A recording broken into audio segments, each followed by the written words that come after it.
Praise the lord. యేసుక్రీస్తు నామంలో మీ అందరికీ శుభములు తెలియజేస్తూ ప్రతిరోజు ప్రభు సన్నిధి కార్యక్రమానికి మిమ్మల్ని అందరినీ కూడా ప్రేమపూర్వకంగా ఆహ్వానం తెలియజేస్తూ ఉన్నాం.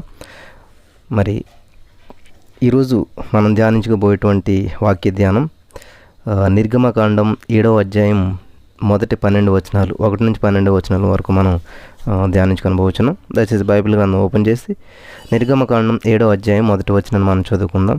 కాగా యెహోవా మోసేది ఇట్లా అన్నాడు, ఇదిగో నిన్ను ఫరోకు దేవునిగా నియమించితిని, నీ అన్న అహరోను నీకు ప్రవక్తగా ఉండును. ప్రార్థన చేద్దాం. యేసయ్యా నీకు వందనాలు నా ప్రభా, దయచేసి మాతో మాట్లాడండి. పరిశుద్ధాత్మ దేవుడు నువ్వు మాట్లాడినట్లయితే ప్రతి హృదయం కదిలించబడుతుంది నా తండ్రి. దయచేసి నా ప్రభా మమ్మల్ని నీ కృపచేత నడిపించండి నా ప్రభా. నీ సహాయం లేని మేమేం చేసినా వ్యర్థమవుతుంది ప్రభా. నీ పరిశుద్ధాత్మ సహాయం అనుగ్రహించి కృప చూపించమని యేసునామమున ప్రార్థిస్తున్నాం తండ్రి, ఆమేన్. ప్రియులరా, మరి దేవుడు మోషే సేవను గురించి చెప్పినప్పుడల్లా కూడా మోషే తన బలహీనతను అయోగ్యతను పదే పదే మరి ఎత్తి చూపుచున్నాడు అనమాట. తనకిష్టం లేదు, ధైర్యం లేదు, ఇజ్రాయేల్ తనను అంగీకరించడం లేదు, మరి తన యొక్క వంశాన్ని గురించి తాను లేవీడిని అని చెప్పుకున్నాను, నేను లేవీడిని అని చెప్పినా సరే వారు వినట్లేదు. మరి ఈ లేవి యాకోబు కుమారుడు అనమాట. యాకోబు ఇస్సాకు కుమారుడు, ఇస్సాకు అబ్రహాం కుమారుడు. ఇదంతా కూడా మరి అబ్రాహమీయ నిబంధనకి కొనసాగింపు అనమాట ఇదంతా కూడా. హల్లెలూయా. నేను లేవి వంశస్థుని అయినా సరే నేను భయపడుచున్నాను, నేను వెళ్ళలేను అంటే మోషే వెనకడుగు వేయుచున్నాడు అనమాట. హల్లెలూయా. ప్రియులారా, గమనించాలి, మోషే వ్యక్తిత్వం చాలా విచిత్రమైంది. మీకేమనిపిస్తుందంటే ఒకసారి ఆలోచించి నిజమే కదా, మోషే ఎందుకు వెనకడుగు వేస్తున్నాడు అన్నట్లు అనిపిస్తూ ఉంటుంది. సేవ అనేటువంటిది అంత తేలికైనటువంటి విషయం కాదు. ఈ రోజున మరి యేసుక్రీస్తు ప్రభువు వారి యొక్క శిష్యులకు ఇదే సవాలు ఎదురవుతూ ఉన్నదన్నమాట. శిష్యత్వం అనేటువంటిది చౌకబారు వ్యాసంగం అనేటువంటిది కాదు. మరి శిష్యత్వానికి ప్రతి శిష్యుడు కూడా శిష్యుడు మాత్రం కాదు, ప్రతి శిష్యురాలు కూడా వెల చెల్లించి తీరాలన్నమాట. ఎన్నెన్నో ఒత్తిడులు, ఇరుకైనటువంటి దారులు, అనుకోకుండా వచ్చేటువంటి ఈ అనుకోకుండా కొన్ని ప్రమాదాలు వచ్చి పడతాయన్నమాట. ఇవన్నీ కూడా శిష్యత్వపు వెల క్రిందకే వస్తాయన్నమాట. అంటే ఒక వెల చెల్లించవలసినటువంటి పరిస్థితి ఏర్పడుతుంటుంది అనమాట. మనకి ఇష్టం కానివి, ప్రభుకు ఇష్టమైనటువంటివి మనం స్వచ్ఛందంగా భావించినప్పుడు అది సిలువ మోసేటువంటి అనుభవం అవుతుందన్నమాట. అంటే మనకి ఇష్టం ఉండదు, కానీ దేవునికి ఇష్టం. అటువంటి పరిస్థితులు కూడా వెళ్ళవలసినప్పుడు అదే సిలువ మోయటం అంటే అనమాట. అది స్వచ్ఛందంగా అంటే ఇష్టపూర్వకంగా అనమాట. మరి ఈ స్వార్థాన్ని మనం ఏం చేయాలంటే బలిపీఠం మీద ఉంచాలి, సిలువ నిబంధన భరించాలి, ఈ యొక్క స్వాభిమానాన్ని ప్రభు కోసం వదులుకోవాలి, చంపుకోవాలి. మరి యేసును ఈ యొక్క హృదయ సింహాసనంపై ప్రతిష్ఠించుకోవాలి మనంతా కూడాను. సిలువ అనేటువంటిది మనకు అవమానం, మరణం కలిగించవచ్చు. జీవితాన్ని, ప్రాణాన్ని కూడా కోల్పోయేటంత పరీక్ష మనకు రావచ్చు. అది సిలువ అంటే. కాబట్టి సిలువను బట్టి మనం మనకి మన జీవితంలో మరి ఈ సంభవించేటువంటి ఈ సంప్రాప్తమైనటువంటి ఈ పునరుత్థానమందు మనం ప్రభులో సదాకాలం ఉంటామన్నమాట. అది కిరీటం, మరి అది మహిమ. సిలువను మోసే శిష్యునికి ఆయన కృప చాలన్నమాట. దేవునికి స్తోత్రం కలుగును గాక. హల్లెలూయా. మనం బైబిల్ గ్రంథంలో మనం చూసినట్లయితే 2వ కొరింథీ పత్రికలో మనం చూసినట్లయితే దేవుని వాక్యం చేరుస్తూ ఉందంటే 12వ అధ్యాయం 9వ వచనం మనం చూస్తే అక్కడ, అందుకు నా కృప నీకు చాలును, బలహీనత యందు నా శక్తి పరిపూర్ణమగుచున్నదని ఆయన నాతో చెప్పును. కాగా క్రీస్తు శక్తి నా మీద నిలిచియుండు నిమిత్తము విశేషముగా నా బలహీనత యందే బహు సంతోషంగా అతిశయపడుతున్నాను అని చెప్పి దేవుని వాక్యం సెలవిస్తూ ఉంది. మోషే దేవుని పిలుపుకు లోబడటం సిలువ మోయడమే. ఏంటండి, మోషే గారు దేవుని పిలుపుకు లోబడటం అంటే ఏంటంటే ఒక సిలువను ఎత్తుకుని వెళ్ళడం అనమాట. హల్లెలూయా. సిలువ అంటే ఒక సమాధి పెట్టేదనమాట, ఇంకా మరణానికి సిద్ధపడినట్టు అనమాట. మనం లూకాసు వార్తలో చూసినట్లయితే 14వ అధ్యాయం 27వ వచనంలో ఒక మాట ఉంటుంది. ఏంటంటే, మరియు ఎవడైనా తన సిలువను మోసుకొని నన్ను వెంబడింపని ఎడలవాడు నా శిష్యుడు కానేరాడు. నా ప్రియమైనటువంటి సహోదరి స్నేహితులరా, మనం దేవుని సిలువను ఎత్తుకుని వెళ్తూ ఉన్నప్పుడు ఇంక మన జీవితం అంద కాదనమాట. దేవుని కొరకు. అందుకే అపోస్తలుడైన పౌలు గారు బ్రతుకుడ క్రీస్తే సావైతే లాభం అంటాడు. మత్తయి సువార్తలో కూడా ఒక మాట ఉన్నది, 27వ అధ్యాయం 32వ వచనం. వారు వెళ్ళుచుండగా కురేనీయుడైనటువంటి సీమోనను ఒకడు కనబడగా ఆయన సిలువ మోయుటకు అతనిని బలవంతం చేసిరి. కురేనీయుడైనటువంటి సీమోను అనేటువంటి ఆయన ఒక అన్యుడు, లిబియా దేశస్తుడు అంటండి. అతను తాను ఏం చేస్తున్నాడో, తన చేత వాళ్ళు ఏం మోయిస్తున్నారో, ఏమి చేయిస్తున్నారో కూడా అతనికి తెలియదు అనమాట. అతడు చేసిన పనికి ఎంతో ఆధ్యాత్మికమైనటువంటి అర్థం ఉంది, కానీ అది అతనికి అది తెలియదు అనమాట. సిలువను మోస్తూ యేసుని వెంబడించడం అనేటువంటి విషయం చాలా అద్భుతమైనటువంటిది. హల్లెలూయా. కానీ ఇక్కడ మనం గమనించవలసింది ఏంటంటే, సిలువను మోస్తూ యేసుని వెంబడించినటువంటి వారు మాత్రమే యేసే శిష్యులు అనమాట. ఇప్పుడైతే నీవు నేను కూడా సిలువ మోయాలని చెప్పి ఎవ్వరు బలవంతం చేయరు. మనం క్రీస్తుతో బహిరంగంగా సంయుక్తపరచబడినటువంటి బిడ్డలు అనమాట దేవునికి. మనంత ఇష్టపూర్వకంగా, మనల్ని ఎవరు బలవంతం చేయలేదు. ఇక్కడ దేవుని సువార్తను చెప్పారు, ఇష్టపూర్వకంగా నమ్మాము, మనం వచ్చాం. మరి యేసు యొక్క శిష్యులు మరి రక్షకునితో పెనవేసుకుపోయినటువంటి జీవితాలు మనం అనమాట. దేవునికి స్తోత్రం. మనమంతా యేసు శిష్యులు, దేవుడితో మన జీవితాలు పెనవేసుకుపోయినాయి అనమాట. మరి నిర్గమకాండంలో మోషే ఈ యొక్క నాయకత్వాన్ని పరిశీలించి మనం ఎన్నో శిష్యత్వ పాఠాలు మనం నేర్చుకోగలిగాం అనమాట. దేవునికి స్తోత్రం.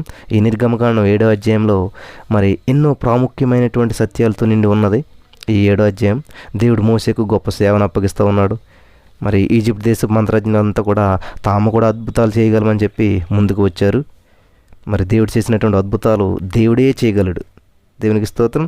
దానిని అనుకరించినటువంటి మాంత్రికుల పని అబాస్పాలైందనమాట. దేవుడు చేసిన అద్భుతాన్ని మనం చేయలేమండి, అంటే కాపీ కొడదారని చెప్పి చూశారు, కానీ అవ్వలేదన్నమాట, అబాస్పాలయ్యారు.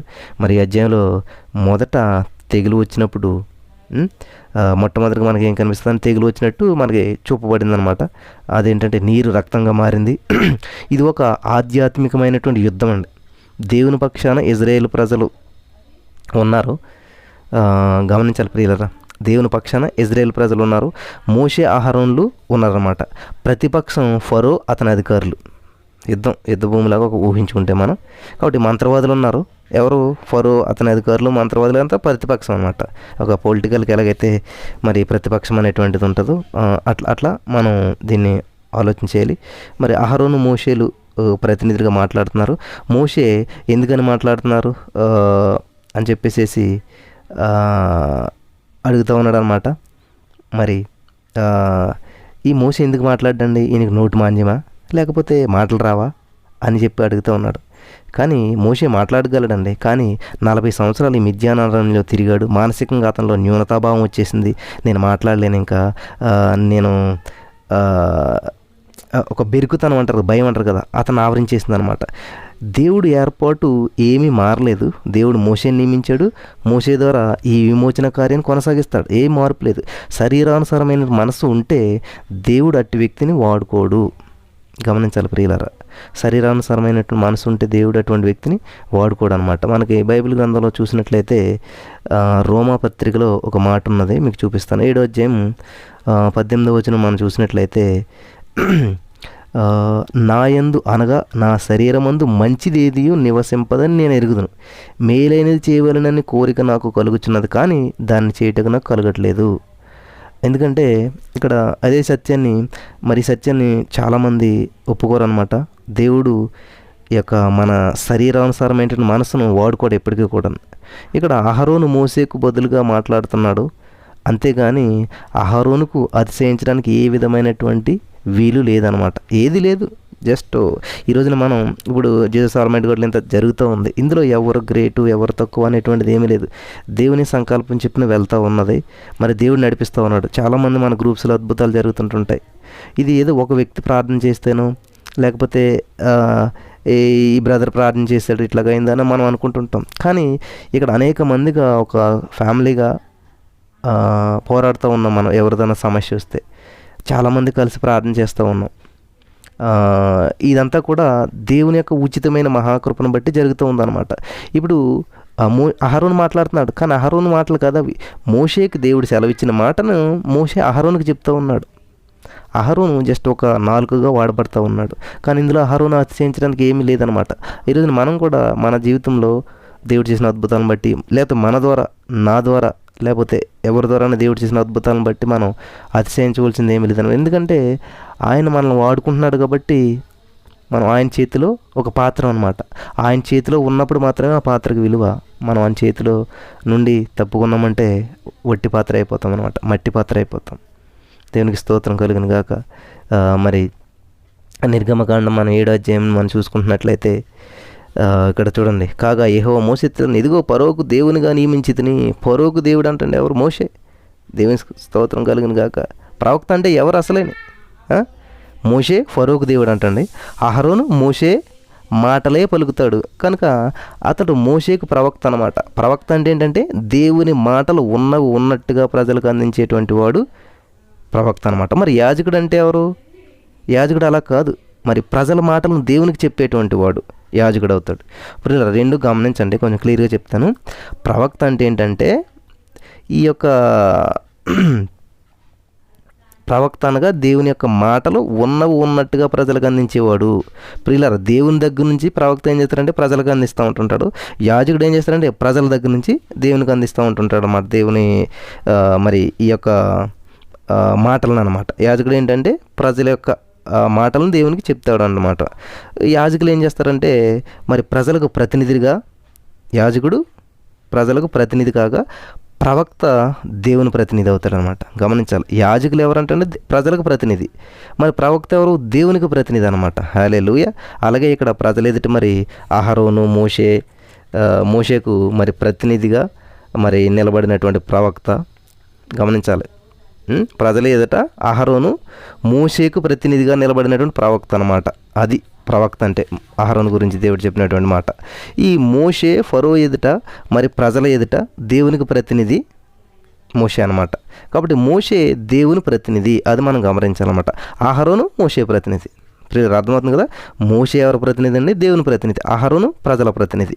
మోషే ప్రవక్తగా ఉన్నాడు, అహరోను యాజకుడిగా ఉన్నాడు. దేవునికి స్తోత్రం. 2-3 వచనాలు చూస్తే, నేను నీకు ఆజ్ఞాపించిన యావత్తు నీవు పలకవలను, ఫరో తన దేశంలో నుండి ఇజ్రాయేలును పోనీయడని నీ అన్న అయినటువంటి మరి అహరోను అతనితో చెప్పును. అయితే నేను ఫరో హృదయం కఠినపరిచి ఐగుప్తు దేశంలో నా చూసిన క్రియలను నా మహత్కార్యమును విస్తరింపజేసేదను. ప్రియులారా, గమనించాలి, ఇక్కడ చాలా అద్భుతమైనటువంటి విషయాలు దేవుడు మనకు తెలియజేస్తూ ఉన్నాడు. దేవుడు ఫరో హృదయాన్ని కఠినపరుస్తానని చెప్పి మరి మోషేతో అంటూ ఉన్నాడు. దేవుడు ఎందుకు అలా చేస్తాడు అసలని? ఒక దేశం అంటే రాజుని ఎందుకని మరి దేవుడు కఠినపరుస్తాడు? నిజంగా ఒకవేళ ఈ ఫరో మంచివాడేయండి, ఇజ్రాయేల్ ప్రజలకు మరి సహాయం చేయడానికి మంచి మేలు చేయాలని చెప్పి అనుకుంటూ ఉంటుంటే దేవుడు ఎందుకని అతను హృదయాన్ని కఠినపరిచాడు? అన్యాయం అవుతుంది కదా ఒకవేళ అలా చేస్తే. అంటే దేవుడు అలాగా ఎన్నటికీ చేయడు, అన్యాయం చేసే దేవుడు కాదు, మనకు మేలు చేసే దేవుడే. ఎన్నటికీ అన్యాయం చేయడు దేవుడు. ఫరో మంచివాడేమీ కాదు, మనకు అందరికీ తెలిసినటువంటి విషయం. ఈ సందర్భంలో కఠినపరచడం అనేటువంటి మాటకు మనం సరైనటువంటి అర్థం, నానా అర్థాలు పదాలు ఇలా ఉంటాయి కదా, దాని యొక్క అర్థాన్ని మనం చూసుకున్నట్లయితే డిక్షనరీలోకి వెళ్ళి చూస్తే మనకి ఏమవుతుందంటే ఈ కఠినపరచడం అంటే ఏంటంటే పిండడం, వత్తడం, పేనడం అనమాట. మళ్ళీ చెప్తాను చూడండి, పిండడం, వత్తడం, పేనడం. మనం ఏం చేస్తాం? లిఫ్ట్ ఎక్కిన వెంటనే సెకండ్ ఒత్తు, థర్డ్ ఒత్తు అంటారు కదా, నొక్కమంటారు అనమాట. అట్లా నొక్కినప్పుడు ఎంత లిఫ్ట్ కదులుతుంది అనమాట. నొక్కనని చెప్పి ఏంటది సైలెంట్గా ఉంటుంది అనమాట. ఇక్కడ ఇంకొక ఎగ్జాంపుల్ చెప్తాను మీకు. ఈ ఒత్తటం అంటే ఏంటంటే పిండటం అంటే ఫర్ ఎగ్జాంపుల్ బట్టలు ఇందాల ఇప్పుడు అంటే వాషింగ్ మిషన్లు వచ్చినాయి. నా చిన్నతనంలో అయితే బట్టలు పిండి వాటిని ఇట్లా ఉతికిన తర్వాత ఇట్లాగా మడత పెట్టి పిండి అందులో వాటర్ అంతా బయటకు వచ్చి ఇలా చేసి అప్పుడు ఆరబెట్టేవారు అనమాట. అది తడి బట్టను మనం ఎప్పుడైతే ఇలా పిండుతామో ఆ లోపల ఉన్న వాటర్ బయటకు వస్తాయన్నమాట. అదేవిధంగా దేవుడు ఫరో హృదయాన్ని పిండుతూ ఉన్నాడు అనమాట. అతని హృదయంలో ఏముందో అదంతా బయటకు వచ్చేటట్టు దాన్ని ఏం చేస్తున్నాడంటే దేవుడు బాగా ఒత్తాడనమాట, నొక్కాడనమాట. హల్లెలూయా. ఫరో ఏం చేయదలిచాడో దాన్ని వెంటనే చేయవలసిందని చెప్పి చేయాలని చెప్పి ఒత్తిడి చేశాడు దేవుడు. అదండి, ఎందుకు నన్ను తొందర పెడుతున్నాను, ఎందుకు నన్ను ఒత్తిడి చేస్తున్నావు అని చెప్పి అంటుంటున్నాం కదా మనం. మరి ఫరో గొప్ప రాజకీయ నాయకుడు. అతను ఏం చేస్తాడంటే తన మనసులో ఉన్నది బయటికి చెప్పడు ఎప్పుడు కూడా. ఫరో ఒకటి అనుకుంటాడు, మరొకటి చేస్తూ ఉంటాడు అన్నమాట. మరి ఇజ్రాయేల్ ప్రజలు వెళ్ళడం అనేటువంటిది అతనికి ఇష్టం లేదు. పైకి మాత్రం వెళ్ళిపోండి పంపేస్తాను అంటూ ఉంటుంటాడు. దయగలవాడు వల్లే నటిస్తూ ఉంటుంటాడు. కానీ అతని హృదయం మాత్రం కఠినమైనటువంటి క్రూర స్వభావం కలిగినటువంటి వాడు అనమాట. అందుకనే ఫరో మంచి రాజకీయ నాయకుడు అయినమాట. అని మనం చెప్పొచ్చు డౌట్ లేకుండాను. దేవుడు ఫరోని బాగా ఒత్తిడి చేసి మరి అతడిలో ఉన్నటువంటిది అంతా కూడా బయటికి చెప్పిస్తూ ఉన్నాడు అనమాట. చాలామంది సాధారణ సమయంలో నిజం చెప్పరు కదండి. ఏదైనా దొంగతనం జరిగిన ఏదైనా జరిగిన బయటికి నిజం చెప్పరు అనమాట. అప్పుడు ఏం చేస్తారు, వాళ్ళని తీసుకెళ్ళి న్యాయస్థానానికి పోలీస్ స్టేషన్కి అప్పు చెప్పినప్పుడు వాళ్ళు ఏం చేస్తారు, ఒత్తిడి పెడతారనమాట. కొడతారు, లేకపోతే ఏదో కొంచెం చిత్రహింసలు అంటారు కదా, అలా చెప్పినప్పుడు అయ్యో తప్పు నేనే చేస్తానండి అని చెప్పి ఒప్పుకుంటుంటుంటారు. ఇది అలా న్యాయస్థానానికి లాక్కొస్తారన్నమాట. ఈ ఫరోతో దేవుడు అంటున్నాడు, నీ మనసులో ఏముందో చెప్పు అంటూ నెత్తి మీద ఒక మొట్టాడు అనమాట. నెత్తి మీద ఇలాగా కొడతా ఉన్నాడు. మనం కొడుతుంటుండే కదా పిల్లలు, ఏం చేస్తే తప్పు చెప్పు అన్నట్టు. కాబట్టి ఈ నోరు మాట్లాడితే నొసలు వెక్కిరిస్తూ ఉందంట. హల్లెలూయా, హల్లెలూయా. అంటే ఎట్లాగో చూడండి, నోరు మాట్లాడితే నొసలు వెక్కిరిస్తూ ఉండడం అంటే అదే మాట్లాడేది వేరు అని అర్థం అనమాట. ఇక్కడ దేవుడు మరి దేవుని న్యాయపీఠం ఎదుట మన మనసులో ఉన్నదంతా కూడా బయటపడుతుంది అనమాట. ఇప్పుడు దేవుని తీర్పు సమయంలో మరి అంతవరకు ఎందుకు మనం, కాబట్టి మన మనసులో ఒకవేళ ఏదైనా పొరపాటు జరిగినా దురాలోచన జరిగినా దాన్ని దాచిపెట్టుకోకుండా వెంటనే ఒప్పుకొని దేవుని సన్నిధిలోను మనం విడిచిపెట్టినప్పుడు ఖచ్చితంగా దేవుడు క్షమిస్తాడు. అది ఎటువంటిదైనా కూడాను. మరి ఉన్నది ఉన్నట్లు చెప్పేద్దాం, దేవుని ఎదుట మనం ఒప్పుకుందాం. దేవుడికి అతిక్రమలు దాచిపెట్టేవాడు వర్ధిల్లడు కాబట్టి మనం వాటిని ఒప్పుకొని విడిచిపెట్టినప్పుడు ఖచ్చితంగా ఎవరైనా క్షమిస్తారు, దేవుడు క్షమిస్తాడు. హల్లెలూయా. ఇక్కడ 7వ అధ్యాయం 4, 5 వచనంలో మనం చూసినట్లయితే, ఫరో మీ మాట వినడు గాని నేను నా చెయ్యి ఐగుప్తు మీద వేసి తీర్పుల చేత నా సేనలను ఇశ్రాయేలీయులను నా ప్రజలను ఐగుప్తు దేశంలోని వెలుపలికి రప్పించేదను. నేను ఐగుప్తు మీద నా చెయ్యి చాపి ఇశ్రాయేలీయుల వారి మధ్య నుండి రప్పింపగానే నేను యెహోవానని ఐగుప్తులు తెలుసుకుందరు అని చెప్పి ఇక్కడ దేవుడు చెప్తున్నాడు. అసలు ఫరో ఎవరో బయటపడుతుంది, అలాగే ఇజ్రాయేల్ దేవుడు ఎవరో అది కూడా ప్రజలందరికీ కూడా బయలుపరచబడుతుంది. ఈజిప్ట్ దేశీయులు ఏంటో తెలుసుకుంటారనమాట. ఇజ్రాయేలు తమ యొక్క విశ్వాసాన్ని స్థిరపరచుకుంటారు, విశ్వాసంలో బలపడతారు. ఈ మోసే అహరోనులకు సేవలో ఎంతో ధైర్యం కలుగుతుందన్నమాట, విశ్వాసం పెరుగుతుంది. దేవునికి స్తోత్రం కలుగును గాక. హల్లెలూయా. 6, 7, 8, 9 వచనాలు మనం చూసినట్లయితే, మోసే అహరోనులు యెహోవా తమకు ఆజ్ఞాపించినట్లు చేసిరు, అలాగనే చేసిరి. వారు ఫరోతో మాట్లాడినప్పుడు మోసే 80 ఏండ్లు, అహరోనుకు 83 ఏండ్లు. చూసారా, 3 ఏళ్ళు చిన్నోడు అనమాట మోషే గారు. మరియు యెహోవా మోషే అహరోనులతో ఇట్లా, నేను ఫరో మీ శక్తి చూపుటకై ఒక మహత్కార్యం కనపరచడం మీతో చెప్పడను. నీవు అహరోను చూసి నీ కర్రను పట్టుకుని ఫరో ఎదుటి దాన్ని పడవేయమను, అది సర్పమగును. ప్రియులారా గమనించాలి, ఫరో అడుగుతాడు, మీరు ఏ అధికారాన్ని బట్టి మరి మాట్లాడుచున్నారు, చూపండి అని ఫరో ఒక ప్రశ్నకు మీరు ఏం చేయాలంటే అప్పుడు సమాధానంగాను అహరోను దండమే అధికార సూచనగా దేవుని యొక్క జవాబు అనుగ్రహించబడింది అనమాట. దేవునికి స్తోత్రం కలుగును గాక. హల్లెలూయా. 10వ వచనం మనం చూసినట్లయితే, కాబట్టి మోషే అహరోనులు ఫరో యొద్దకు వెళ్ళి యెహోవా తమకు ఆజ్ఞాపించినట్లు చేసిరి. అహరోను ఫరో ఎదుట అతని సేవకులు ఎదుటను తన కర్రను పడవేయగానది సర్పమాయను. ఈజిప్ట్ దేశంలో సర్పాలు లెక్కకు మిక్కిలిగా ఉన్నాయంట, చాలా ఎక్కువగా ఉన్నాయంట. కానీ ఇక్కడ సర్పం అనే మాటకు మకరం అంటే మొసలి అనే అర్థం వస్తుందంట. ఈ నైల్ నది దేశం అంతటా కూడా పెద్ద పెద్ద చెరువులు ఉన్నాయంట, వాటిలో ఎక్కువ మొసళ్ళు ఎన్నో ఉంటాయంటే ఈ మోసే కర్ర మొసలి వలె అయిందంట, మొసలి వలె మారిపోయిందనమాట. తెగుళ్ళు రాబోతున్నాయి. రాబోయేటువంటి ఈ తెగుళ్ళు మరి ఈ జంతు ప్రదర్శనశాలలో నుంచి దేవుడు మరి ఒక్కొక్క నమూనా తెచ్చి చూపుతున్నట్లుగా అనిపిస్తూ ఉందన్నమాట. కాబట్టి ఈజిప్ట్ దేవతా రూపాలు పశుపక్ష్యాదులు లేదా క్రిమికీటకాల రూపంలో ఉంటాయంట. వాళ్ళ దేవతల రూపాలు ఎలా ఉంటాయంటే పశుపక్ష్యాదులు, ఈ నెమళ్ళు, మొసళ్ళు, ఇట్లాంటి అదే డిఫరెంట్ కీటకాల రూపంలో పెట్టి వాళ్ళు ఆరాధిస్తూ ఉంటారంట. మనకి బైబిల్ గ్రంథాలు మనం చూసినట్లయితే ఇదంతా కూడా రోమపత్రికలో మనకి స్పష్టంగా ఉన్నది. మనం చూద్దాం. హల్లెలూయా. రోమపత్రికలో మనం చూసినట్లయితే 1వ అధ్యాయం 22వ వచనంలో మనం చూసినట్లయితే 22, 23 వచనాలు మీరు చదివినట్లయితే అక్కడ ఉంటుందన్నమాట. వారు అనే అవివేక హృదయము అంధకారం ఆయన తాము జ్ఞానులమని చెప్పుకొని బుద్ధిహీనులై వారు అక్షయుడగు దేవుని మహిమను క్షయమగు మనుషుల యొక్క, పక్షుల యొక్క, చతుష్పాద జంతువుల యొక్క, పురుగుల యొక్క ప్రతిమ స్వరూపముగా మార్చిరి. హల్లెలూయా. ప్రియులారా గమనించండి, ఈ వచనాల్లో మరి పౌలు గారు రాశారనమాట, వారి యొక్క అవివేక హృదయము అంధకారమయమయ్యాయి. మరి ఈజిప్ట్ దేశీయులు ఏదో ఒక భావన తీసుకుని దానికి ఒక రూపాన్ని కల్పిస్తారు. మరి మానవ జీవితంలోని మరి ప్రతి వస్తువును కూడా ఒక ప్రత్యేకమైనటువంటి దైవ లక్షణం క్రింద వాళ్ళు ఊహించి ఆ యొక్క ఆ ప్రతిమ రూపాన్ని ఏం చేస్తూ వస్తున్నారంటే ఆరాధించారనమాట. హల్లెలూయా. మరి ఏకదేవ భావన బహుదేవతారాధన క్రిందకి దిగజార్చారనమాట.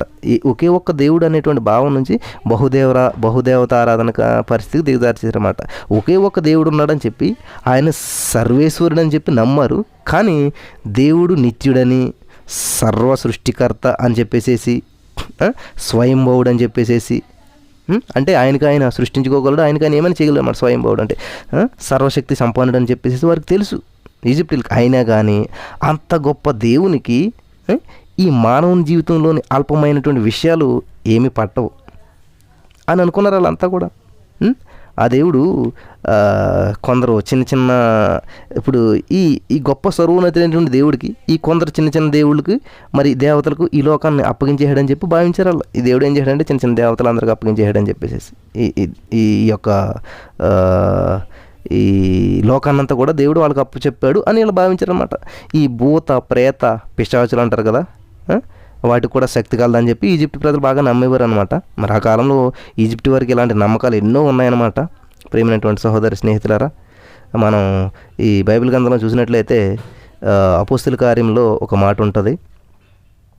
అపోస్తుల కార్యములు 17:23 మనం చూసినట్లయితే, అపోస్తుల కార్యంలో 17:23 మనం చూసినట్లయితే, నేను సంచరించుచు మీ దేవతా ప్రతిమలను చూచుచుండగా ఒక బలిపీఠం నాకు కనబడెను.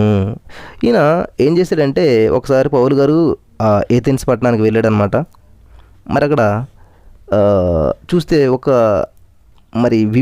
అక్కడ చాలా విభిన్నమైనటువంటి దేవతా రూపాన్ని పూజించేటువంటి సజీవుడైన సత్యదేవుడిని వారు తెలుసుకోలేదు అనేటువంటి విషయాన్ని గమనించడం. అందుకే దేవుడు స్థానిక దేవుళ్ళ మీద యుద్ధం ప్రకటించాడు. అలా యుద్ధం ప్రకటించడం ద్వారా తాను ఎవరో ఆయన తెలియపరుచుకుంటాడు అనమాట. దేవునికి స్తోత్రం. అహరోను కర్ర సర్పమైంది. అది సర్పం కాదు, మొసలనమాట. ఈజిప్ట్ దేశంలో ఈ మొసలు అనేటువంటి ఒక దేవత, ఈ దేవతను ఎక్కువగా ఆరాధిస్తారనమాట. సెబాక్ అనేటువంటి దేవత ఉందన్నమాట. అక్కడ సెబాక్ అనేటువంటి దేవత ఉంది. ఈ దేవత శిరస్సు సేమ్ మొసలాకారంలో ఉంటుందన్నమాట. అపేపి గమనించాలి. అపేపి అనేటువంటి దేవత సూర్యదేవతకు విరోధం అనమాట. అదేం చేస్తుందంటే మొసల రూపంలో అవతరించింది. ఈ థేమ్స్ అనేటువంటి పట్టణంలో అమిండ్రా అనేటువంటి ఆలయంలో, చూడండి, థేమ్స్ అనేటువంటి ఈ పట్టణంలో అమిండ్రా అనేటువంటి ఆలయంలో మరి ఈ తాంత్రికమైనటువంటి ఆరాధన అనేటువంటి జరుగుతూ ఉంటుంటుంది. అపేపి అనేటువంటి దేవత అంతరిక్షంలో ఉంటుందంటండి. మరి ఈ సూర్య దేవతను ఆటంకపరుస్తూ ఉంటుందంటే ఈ అపేపి అనేటువంటి దేవత అంతరిక్షంలో ఉరుములు, మెరుపులు, తుఫాన్లు, సుడిగాలు మొదలైనటువంటి ఈ ఉత్పాదాలన్నీ కూడా ఈ దేవత వల్లనే కలుగుతాయంటే. ఈ దేవతను అరికట్టడానికి పూజలు చేస్తూ ఉంటుంటారంటే వీళ్ళు ఈజిప్ట్ వారు అనమాట. హల్లెలూయా. ప్రియులారా, నిర్గమకాండం మనకి 7వ అధ్యాయం 10-11 వచనాలు మనం చూసినట్లు. కాబట్టి మోషే అహరోను ఫరో ఎద్దకు వెళ్ళి తమకు ఆజ్ఞ విని చేసింది. అహరోను ఫరో ఎదుట తమ సేవకుల ఎదుట తన కర్రను పడవేయగా అది సర్పమైన 11. అప్పుడు ఫరో తన విద్వాంసులను మంత్రజ్ఞను పిలిపించిన. ఐగుప్తు శకునగాండ్రు కూడా తమ మంత్రముల చేత అలాగే చేసిరి. చూడండి, మంత్రజ్ఞులు చేసింది ఏంటంటే నకిలీ ప్రదర్శన అనమాట.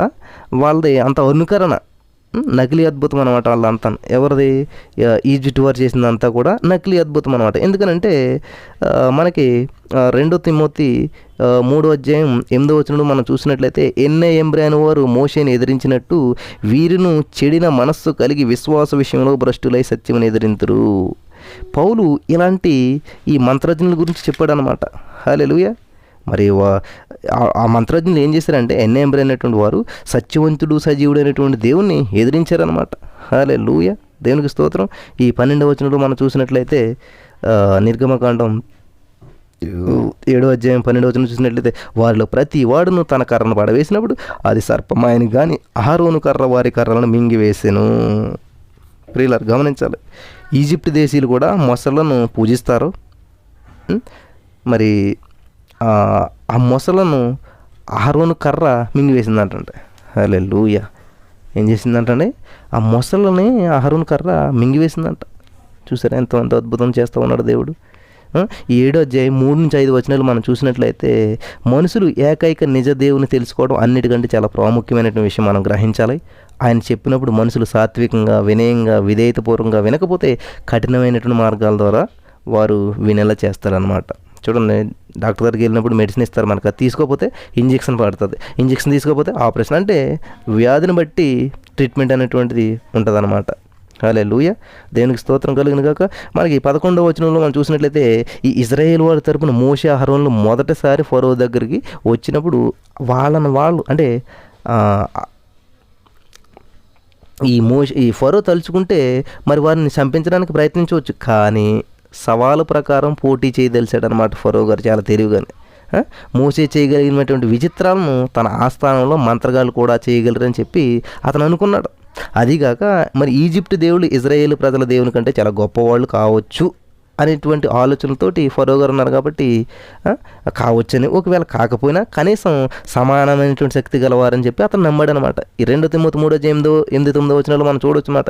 ఈ ఇద్దరు ఈజిప్ట్ మంత్రగాళ్ళు పేర్లు ఉన్నాయన్నమాట. వాళ్ళిద్దరు కూడా ఈజిప్ట్ మంత్రగాళ్ళు, ఎన్ఎంబర్ అనేటువంటి ఈ మంత్రగాళ్ళు దేవుని అవతారాలుగా ఎంచబడినటువంటి వాళ్ళు అనమాట. హల్లెలూయా, వాళ్ళు కూడా అద్భుత శక్తిగా కనిపించేదాన్ని మరి ప్రదర్శించగలరు, విచిత్రాలు చేసి చూపించగలరు. అయితే ఇది ఏకైకమైనటువంటి నిజదేవుని వల్ల కలిగినటువంటి శక్తి మాత్రం కాదండి. కపట క్రీస్తులు, అబద్ధ ప్రవక్తలు, సైతానుని సేవించేవారు చాలా వచ్చి మరి గొప్ప అద్భుతాలు సూచక్రియలు చేస్తారని చెప్పి యేసుప్రభు హెచ్చరించాడు. మనకి మత్తయి సువార్తలోనే ఈ విషయం ఉంటుంది. 24వ అధ్యాయం 24-25 వచనాలు, 2 తెస్సలోనిక 2:8-10, ప్రకటన గ్రంథం 13-15 వచనాలు ఇక్కడ మనకి స్పష్టంగా కనిపిస్తాయి అన్నమాట. వాళ్ళు ఏంటంటే కేవలం సూచనలు అద్భుతాలు చేసినంత మాత్రాన వాటిని ఆ వ్యక్తి దేవుని శక్తి వల్ల చేస్తాడని, అతను చెప్పేది నిజమని కాదు. ఇంద్రజాలకులు చేసేటువంటి కనికట్టు, మరి గారడీలు, సైతాన్ శక్తుల వల్ల జరిగేటువంటి విచిత్రాలు ఈ లోకంలో చాలా ఉన్నాయి, మనం చూస్తూ ఉంటుంటాం. 12వ వచనంలో మనం చూసినట్లయితే ఈ మోసే అహరోనులకు ఈజిప్ట్ మంత్రగాళ్ళ కంటే అతీతమైనటువంటి శక్తి ఏదో తోడుగా ఉందని చెప్పి ఫరోకు మొదట చూసిన. హల్లెలూయా, మంత్రగాళ్ళ పాములు ఫరోకు గుర్తులు అనమాట. 4వ అధ్యాయం 3-4 వచనాలు మనం చూస్తే తెలుస్తుంది అనమాట. వారి చేతుల్లో ఉన్నటువంటి కర్రలు నిజానికి బిగిసిపోయి ఉన్నటువంటి పాములు ఆయి ఉండవచ్చు. ప్రియులరా గమనించాలి.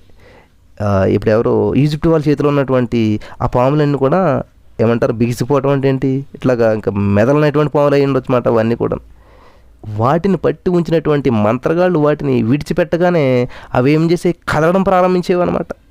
ఇది ఒకవేళ ఆ కాలంలో సామాన్యంగా కనిపించేటువంటి గారడి క్రియ కావచ్చు, ఏదైనా అవ్వచ్చు అనమాట. అంటే బిగిసిపోయి ఏంటంటే కదలకుండా ఉన్నటువంటి పాములు ఉంటాయి వాళ్ళ చేతులు, అవి ఎప్పుడైతే కింద వేసారో అప్పుడు కదలటం మొదలించాయి అనమాట.